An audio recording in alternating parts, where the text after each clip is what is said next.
भीमपुर जंगल के अंदर शेर सिंह नाम का एक शेर रहा करता था, जो कि बहुत समझदार था और जंगल में कोई भी समस्या होती तो सभी जानवर शेर सिंह के पास मशवरा लेने के लिए आते।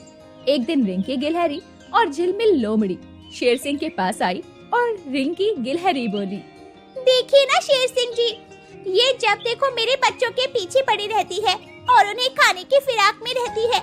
इसे बोल दीजिए, इस जंगल में हम सब एक परिवार की तरह हैं और हम एक दूसरे का शिकार नहीं कर सकते। थोड़ा कम बोलो, अगर मैं तुम लोगों से दोस्ती कर लूंगी तो खाऊंगी क्या?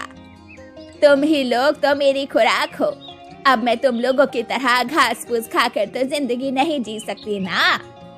थोड़ी ही देर में रिंकी और झिलमिल के बीच में बहस छिड़ जाती है।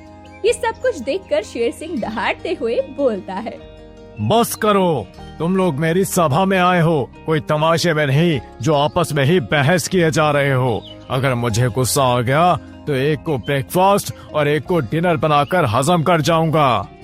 शेर सिंह के चिल्लाने की आवाज सुनकर सभी जानवर सहम जाते हैं, जिसके बाद अब शेर सिंह अपना फैसला सुनाता है। शेर सिंह ने झिलमिल और रिंकी से कहा, मैं मानता हूँ कि रिंकी को अपने और अपने बच्चों की जान का खतरा है, लेकिन झिलमिल जो कर रही है वो उसका प्राकृतिक हक है। पर हमारा जंगल एक परिवार है, इसलिए हम एक दूसरे को नहीं खा सकते।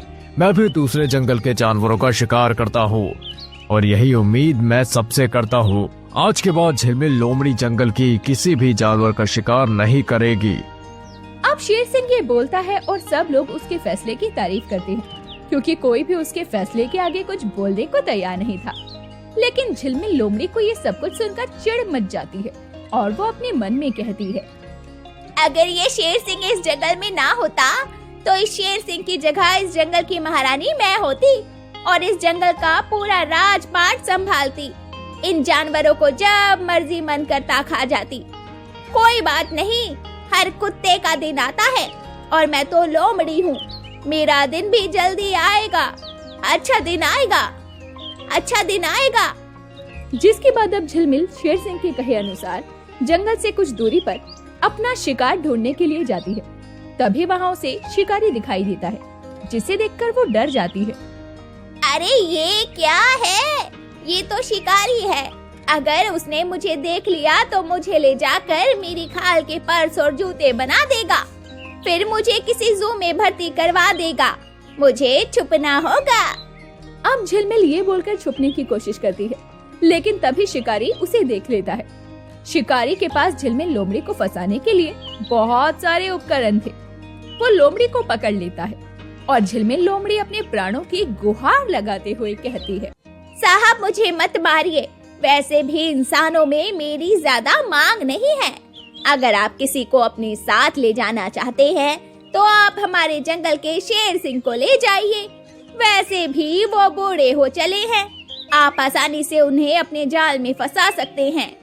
ठीक है लोमड़ी, अगर तुम मुझे शेर सिंह का पता बता दोगी और इसे कैद करवाने में मेरी मदद करोगी तो मैं तुम्हारी जान बख्श दूंगा, और अगर ऐसा नहीं हुआ तो सोच लेना।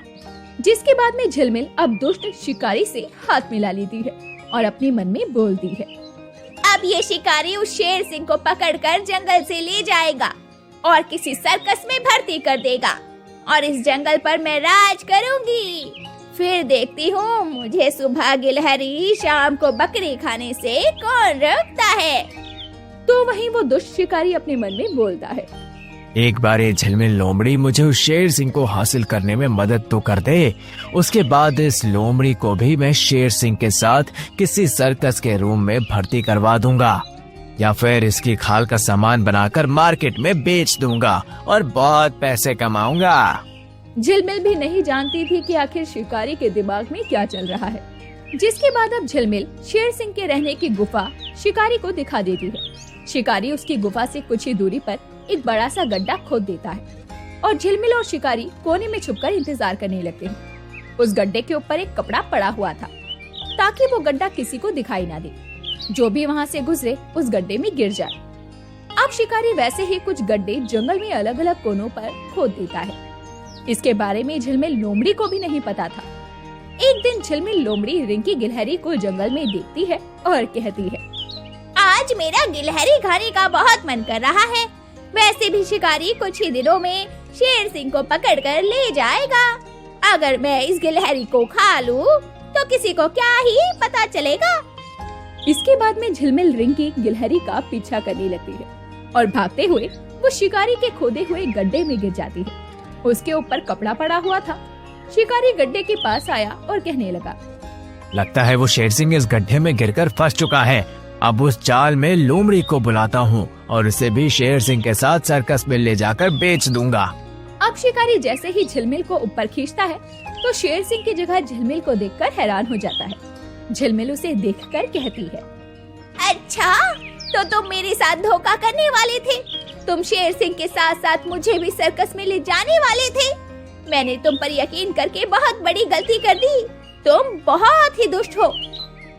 तभी वहाँ दहाड़ता हुआ शेर सिंह आता है और कहता है, तुम्हें क्या लगता है कि जंगल को मैं ऐसे ही चला रहा हूँ? शेर शेर ही होता है। मैंने पहले ही शिकारी और तुम्हारी सारी बातें सुन ली थी, इसलिए मैंने रिंकी को जानबूझकर जंगल में इधर उधर को दौड़ने के लिए बोला, ताकि उसे देखकर तुम्हें लालच आ जाए और तुम उसे खाने के लिए दौड़ो और इस गड्ढे में गिर जाओ।